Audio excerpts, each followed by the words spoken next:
who is planning on taking the new radio and chucking it at their Baofeng to see which one stands up first?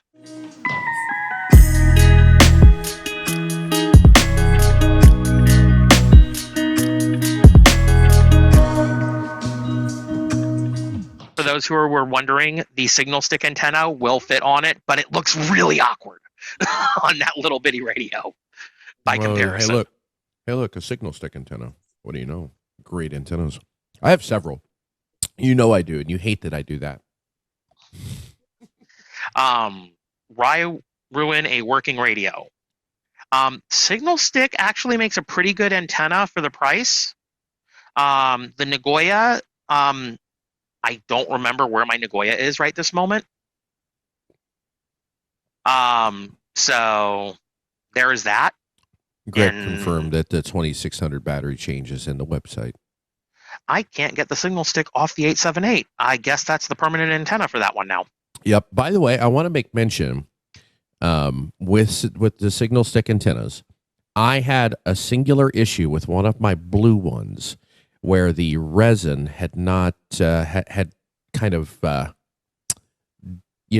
unstuck itself down here in the injection molding.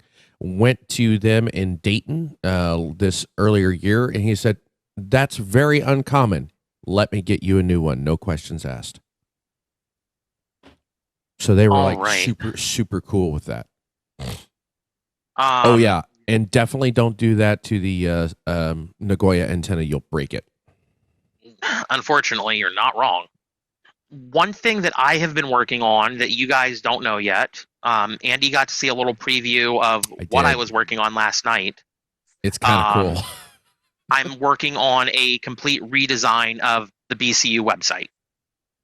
And it's actually pretty cool looking, honestly. Tearing it completely down, reorganizing everything, getting rid of videos that aren't relevant or are just taking up space. So, yes. Greg, I'm going to have to see if I can find that graphic and fix it. But I'll have to do that after the show.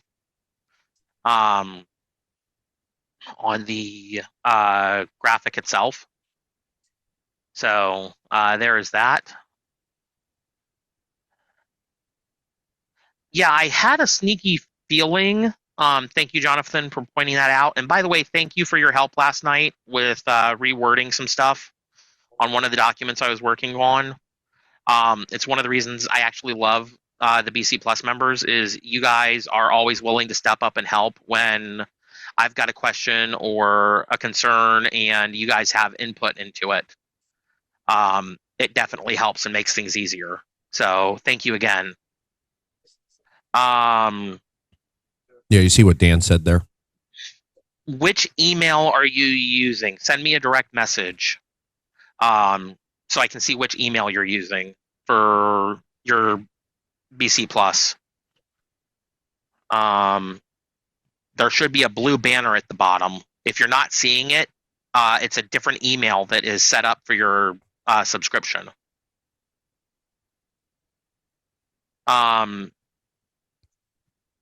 Okay. Oops. Also, make sure you are logged in to the website, and the USB-C batteries are compatible with the 878 UV Plus, in addition to the 878 UV2 Plus. Along with another brand, the 6X2, they all run the same battery platform. Yes. The difference is we actually provide the support and the training on the radios, whereas the other company doesn't provide the training courses that we do. At least once every 2 weeks, I have somebody ask me, why can't I use the code plug I bought from you guys on this radio? They look the same. Yeah, well, I mean, they may look similar, but they are different. Yes. What would be causing the radio to start screaming at you? Radio alarm. Tilt over.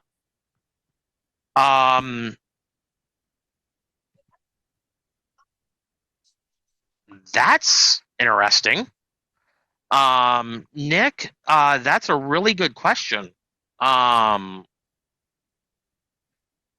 it's definitely something in the code plug that is causing it. Um, it could be the code plug somehow got corrupted writing to the radio, and that particular bit for the man down didn't sync in the radio itself. Um, so I would try rewriting the code plug to the radio after doing an MCU reset on the radio, wiping it completely out. Already did. Okay. Um, the only other thing I can think of, Nick, is submit a ticket, and on your ticket, once you get the reply email from me, attach your code plug so I can take a look at it, and I'll load it into my 878 and see if it's doing the same thing. If it does on mine, then it's definitely the code plug. By the way, Jer, do we have any timing update for the shipment at all? At the latest, I'm being told the end of October. Okay, so we're not too far off, but I'm hoping they come quicker. Yes. Okay, so let me save this.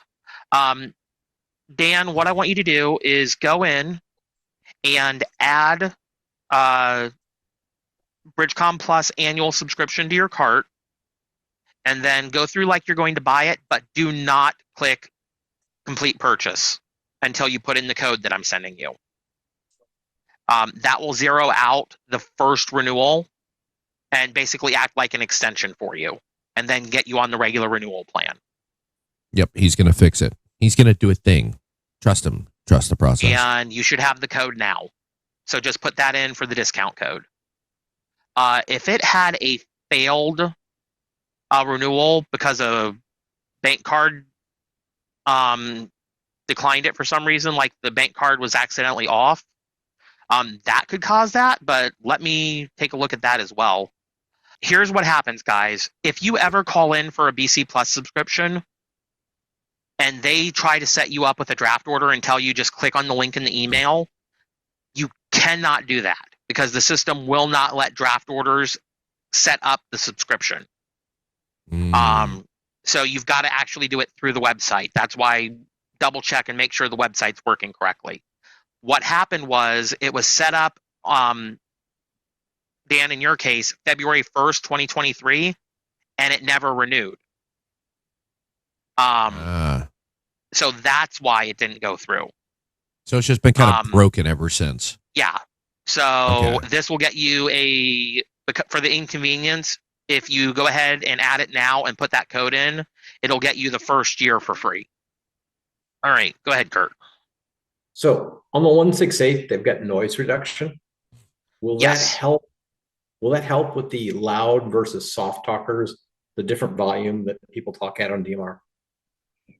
That's a really good question. I don't know yet because I haven't been on the radio enough other than testing with people who we were getting their 878 set up or their Skybridge set back up. And I was using this to actually talk to them through my Skybridge. And some of them were like, yeah, you're really clear, so on and so forth.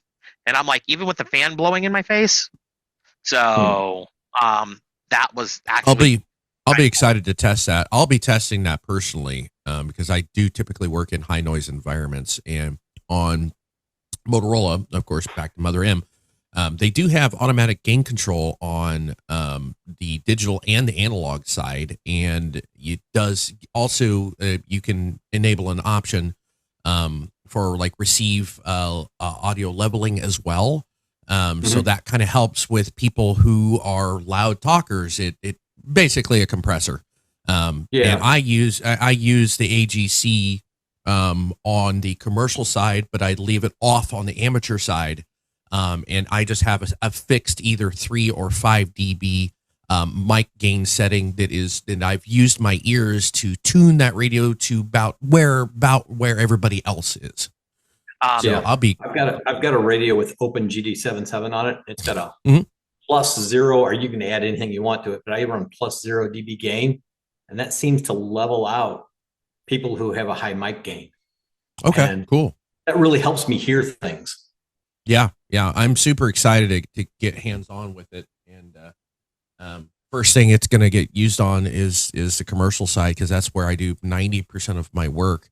Yeah, I'm very excited to kind of test some of the features that it's got.